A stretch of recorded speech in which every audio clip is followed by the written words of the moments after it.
باقی رہنماؤں سے وہ کیوں مختلف کہا جاتا ہے؟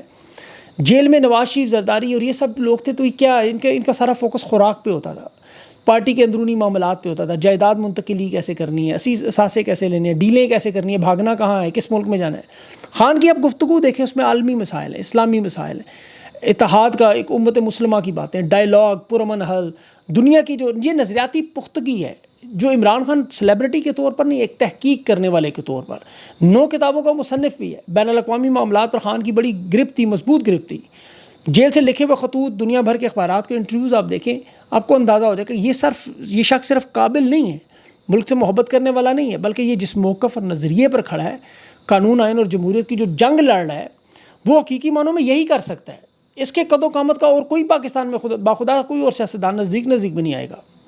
یہ خان کی خارجہ پالیسی صرف اگر آپ اٹھا کے دیکھیں، اس کو پڑھیں اور سٹڈی کریں، جامع پالیسی، وہ کہہ رہے تھے نا بونی اینڈ کلاڈ، وہ میاں بیوی، ان کی بیوی کہہ رہے خان کو پتہ ہی کچھ نہیں، افغانستان کے ساتھ تعلقات، ایران، سعودیہ کے ساتھ ایران خان نے تعلقات کرائے، چین کے ساتھ جو زبردست تعلقات تھے، سی پیک چل رہا تھا، 2 دفعہ OIC ہوئی، امریکہ کے ساتھ برابری کے تعلقات ہے، بائیڈن کی 3.5 سال کی حکومت میں کوئی امداد کے بغیر پہلی دفعہ عمران خان نے ملک چلایا۔ یہ تو جنرل باجوہ امریکہ کی وہ سازشیں اسٹیبلشمنٹ کی وہ واردات پہ نہ لیٹتا تو آج حکومت نہ خان کی رہتے تو آج معاملات ہی ڈیفرنٹ ہوتے۔ اب جن کے ہاتھ میں اقتدار ہے ان کے آپ ذرا حالات دیکھیں۔ آصف علی زرداری یہ جو وفد لے کے گیا ہے چین میں، اس میں لائن میں لگے ہوئے 9 لوگ ہیں، ان کو پڑھیں ذرا، ان کی CV، ان کی پروفائل نکالیں۔ پہلے اسحاق ڈار، کوالیفیکیشن ڈپٹی وزیر اعظم، وزیر خارجہ، اصل میں کیا ہے، نواز شریف کا سمدھی، 160 صفحات کا بیان حلفی نے دیا، وعدہ معاف گوا، دبئی میں اس کی جائیدادیں، پاکستان کو ورلڈ بینک کے نمبروں میں ہیرا پھیری پہ جرمانے لگوا چکا، صرف نواز شریف کا ذاتی منشی، پھر محسن نقوی، جس کی وجہ سے سارا دورہ کرنا پڑا۔ وہ امریکہ میں دعوت نامے میں چین کی مخالف تنظیم میں جا گھسا تھا، آپ کو پتہ ہے، 1 چائنا پالیسی وہ تصاویر نے بنائی۔ اب اس کی قابلیت کیا ہے جس کی وجہ سے سب کو کان پکڑنے پڑ رہے ہیں؟ یہ اسٹیبلشمنٹ کا سب سے بڑا ٹاؤٹ، حکومت بننے سے پہلے آپ کو یاد ہوگا آرمی چیف سمیت ہو جو خانہ کعبہ سے تصاویر تھیں، وہ ساتھ تھا اس وقت۔ پھر اس کے بعد یہ پنجاب کا نگران وزیر اعلیٰ بنا، وزیر داخلہ بنا، سینیٹر بنا، کرکٹ بورڈ کا چیئرمین بنا، اور ساری چیزیں تباہ و برباد کر دیں، ہر عہدہ، ہر شعبہ تباہ۔ یہ بلنڈر چین میں جو مارا اس نے، اپنی حکومت کے لیے سفارتکاری کے لیے گیا ہوا تھا، جس کانگریس مین سے امریکہ میں ملا الیگزینڈر گرین، اس نے صدر ڈونلڈ ٹرمپ کے عدم اعتماد کی آج مواخذے کی تحریک پیش کر دی۔ ابھی حلف اٹھائے اس کو 15 دن بھی نہیں ہوئے، تو مواخذے کے عدم اعتماد کی تحریک شروع کرنے والا وہ شخص جسے محسن نقوی وہاں ملاقات کر رہا ہے، یہ ان کی سفارتکاری کا لیول ہے۔ پھر جس شخص سے بھی یہ امریکہ میں ملا، اس کی فری عمران خان کی ٹویٹ، وہ جو ولسن نامی کانگریس مین جس سے اس نے خصوصی ملاقات کی سیکیورٹی کے حوالے سے، اس نے 8 دفعہ عمران خان کی رہائی کی ٹویٹ کر دی ہے، 8 دفعہ، اور وہ بار بار، یہ ان کی آپ کو دماغی حالت آپ کو سمجھ سکتے ہیں، خارجہ پالیسی سمجھ سکتے ہیں۔ اب بلاول کو ڈونلڈ ٹرمپ کے ناشتے پر بھیجا، وہ ہم جنس تنظیموں کی حقوق کے تحفظ کے لیے وہاں نمائندگی کے بہانے ٹرمپ کے پاس پہنچ کے ایک تصویر بنانے کی کوشش کر رہا ہے، کسی طرح کی ایک تصویر بنا لیں بس۔ اب چین کے دورے کی دوبارہ بات کرتا ہوں، میں پھر بھول جاؤں گا۔ اب اس میں وہ تیسرے نمبر پہ بندہ کون؟ مراد علی شاہ۔ اس کی اچھا قابلیت پتہ ہے کیا ہے کہ اسے صرف بلاول نام سے جانتا ہے، بس، اس کے علاوہ اس کے پاس کچھ بھی نہیں۔ شرجیل میمن، یہ وہ سیاستدان ہے وہ جسے پاکستان کے سب سے بڑے عہدے میں چیف جسٹس نے اپنے رنگے ہاتھوں شراب کی بوتل اپنی جو نجی جیل انہوں نے بنائی تھی وہاں سے پکڑا، دن دہاڑے میڈیا کے سامنے۔ کرپشن میں اس کا ایک الگ ہی مقام ہے، اتنی کرپشن ہے۔ اور ڈاکٹر آصف زرداری کا ذاتی معالج، ان کی قابلیت یہ ہے کہ کہتے ہیں زرداری کا جو مردہ گھوڑا ہے اسے بھی زندہ کر دیتا ہے، ایسی دوائی اس کے پاس موجود ہے۔ اب وہ زرداری سے چلنے پھرنے کے قابل نہیں، وہ حالات آپ نے دیکھے ہوں، کہتے ہیں لیکن گھوڑا ان کا، وہ گھوڑوں کو مربے کھلاتے ہیں، ان کے گھوڑوں کو شوقین ہیں، کافی سارے ہارس رائڈنگ کے، وہ آپ کو پتہ ہے۔ یہ بہرحال ڈاکٹر عاصم صاحب کی قابلیت ہے ان گھوڑوں کا خیال رکھنا۔ باقی وہ کراچی کے بدنام زمانہ لینڈ گریبر بروہی خاندان کا چشمے چراغ، وہ بھی ساتھ ہیں ان کے۔ اب یہ چین لے کر گئے ہیں، اب سوچ رہے ہیں آپ چین گئے کیوں ہیں بھائی؟ اب چین میں ہوا کیا؟ ان کے انجینئرس پاکستان میں مختلف پروجیکٹس پہ کام کرتے ہیں، سی پیک کے حوالے سے آپ کو تو بہت سے منصوبے ہیں، اس میں چین کے بہت سے لوگ ہیں۔ پچھلے چند مہینوں میں آپ 2024 کے آخر اور 25 کے شروع میں 5 بڑے حملے ہوئے، 5 اس میں خیبر پختونخوا میں چینی انجینئرز ہلاک ہوئے۔ اب ان کے جب اداروں نے تحقیقات کی تو پتہ چلا 5 خیبر پختونخوا میں، 2 کراچی میں، اور باقی کراچی کی فیکٹری میں ان کے 2 مزید مارے گئے۔ یہ جو 5-6 بڑے کیسز ہوئے، اس میں شہباز شریف نے شی جی پنگ سے وعدہ کیا تھا کہ آئندہ نہیں ہوگا، اور اس کے ساتھ ہی ہوا۔ چین نے کہا ہم اپنی فوج بھیجتے ہیں، انہوں نے کہا نہیں۔ اس میں اب ملوث کو نکلے پاکستانی سیکورٹی اہلکار، وہ کہہ رہے ہیں یا تو براہ راست سے ملوث ہے یا ان کے پاس معلومات تھیں، انہوں نے حملہ روکا نہیں۔ دونوں صورتوں میں چین ناراض، اور وہ کہہ رہے ہیں کہ یہ سابقہ جو بائیڈن کی ایڈمنسٹریشن کے کہنے پر ہوا تھا سارا، چین کی ناراضگی۔ پھر یہ محسن نقوی جو مخالف تنظیم کے فنکشن میں گھسا۔ اب جس طرح کرکٹ محسن نقوی نے تباہ کی، میڈیا تباہ کی، 26 نومبر کا مرکزی مجرم، خارجہ تعلقات میں اب چین کے ساتھ تباہ کرنے میں کتنا بڑا نقصان. پھر ٹھگی کے بادشاہ آصف زرداری کو میدان میں لایا گیا، اور ایک طرف امریکہ سے امداد تو بند ہوئی ہے، دوسرا آپ کو پتہ ہے وہاں سے خان کی رہائی کا مطالبہ بھی آ رہا ہے، پھر وہ ان کے الیکشن کو بھی تسلیم نہیں کر رہے. شہباز شریف کی تو ٹویٹ کا نہ ڈونلڈ ٹرمپ کی حکومت نے جواب دیا، نہ اس کو خط کے جواب دیا. اوپر سے امریکہ چین کی جو تجارتی لڑائی میں نے کل آپ کو بتائی تھی، اس کا یہ بہت بڑا نقصان جو ہے وہ پاکستان کو ہے. تو یہ پہنچ گئے ہیں وہاں زرداری چین.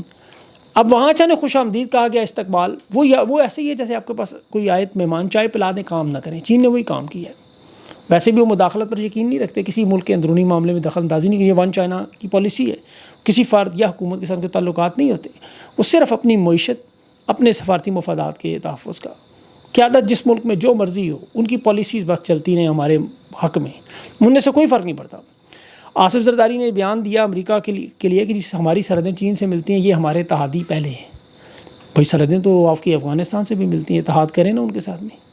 وہ امریکہ کو خوش کرنے کے لیے اچھا ان کے ساتھ بھی، افغانستان کے ساتھ بھی حالات ان کے اب بہتر ہوں گے، کیونکہ چین ظاہر افغانستان سے کھڑا ہوا ہے. تو اب اس سارے معاملے میں دیکھیں ان کا چونکہ سیاسی ویژن نہیں ہے، ان کو سمجھ نہیں آ رہی خارجہ پالیسی کی. یہ ان کے لیے بہت بڑا مسئلہ ہے. چین امریکہ یاد رکھیں الٹیمیٹلی پاکستان اس میں سینڈوچ بنا ہوا ہے.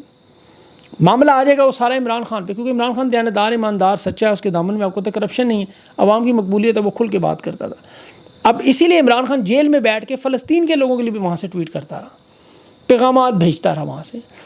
ابھی ڈونلڈ ٹرمپ نے جو غزہ کے معاملے کو چھیڑا ہے خالی کروانے کا، اس میں کہ دیگر ممالک میں شفٹ کر دیں، اس پر روس نے بھی مخالفت کی ہوئی ہے، چین نے بھی مخالفت کی ہوئی ہے، عرب دنیا ہے، آسٹریلیا ہے، بلکہ ایسے سے غریب ممالک، نمیبیا، کولمبیا، بولیویا، چلی، ہنڈروس کا نام آپ نے نہیں سنا، بلیز، میں نے بھی پہلی دفعہ بلیز سنا. اب یہ غریب ترین ملک ہیں، یہ کہہ رہے ہیں کہ اسرائیل جرائم میں شامل ہے، فلسطین کی اس کی کارروائی کرے اس کے خلاف.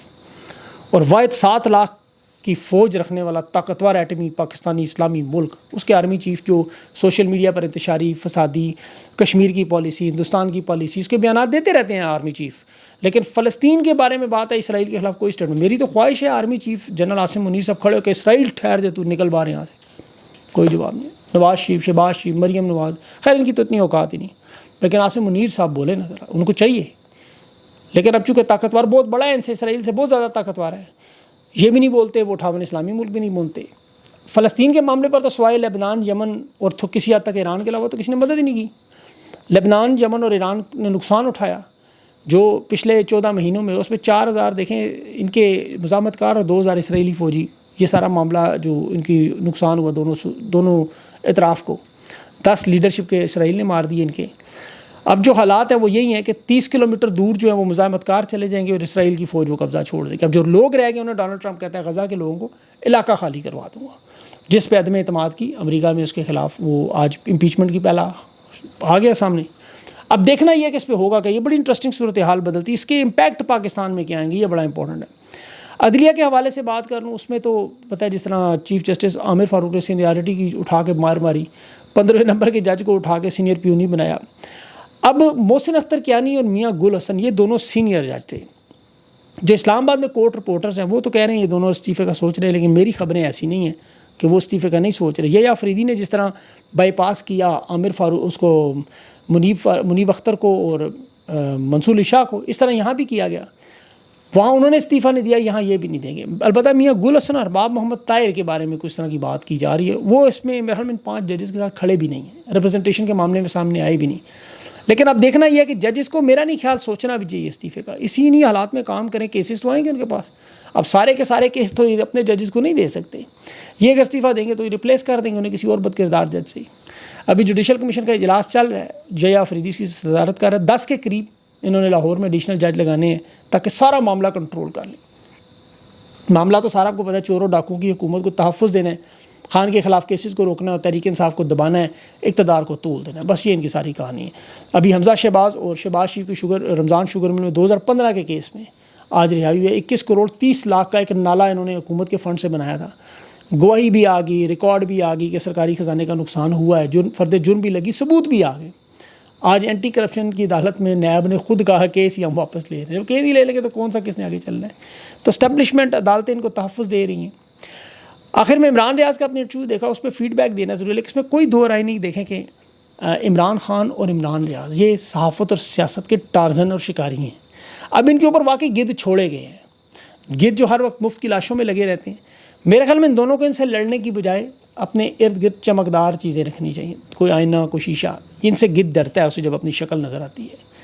تو اس میں وقت نہ ضائع کریں اور اس کے لیے وائلڈ لائف کے یہ جانیں اور وائلڈ لائف جانیں، اصل کام پہ فوکس کریں. اور اس وقت 8 فروری کا معاملہ اہم ہے، عوام کو موبلائز کرنا چاہیے اپنے پرامن احتجاج کے لیے لوگوں کو. اور فارن ریمیٹنس کی جو رپورٹ 10 فروری کو آئے گی وہ بڑی اہم رپورٹ ہوگی، اس سے بھی پتہ چلے گا کہ اب تک فارن ریمیٹنس کیا ہے. حکومت 2 نمبری کرے گی، وہ میں آپ کو اپڈیٹ دوں گا اگلے کسی ویلاگ میں. لیکن یہ سارے بڑے اہم معاملات ہیں. اگلا جو انشاءاللہ ویلاگ ہوگا اس میں مزید کچھ تفصیلات آپ کے سامنے شیئر کروں گا. اپنا خیال رکھیں، مجھے اجازت دیں. اللہ حافظ.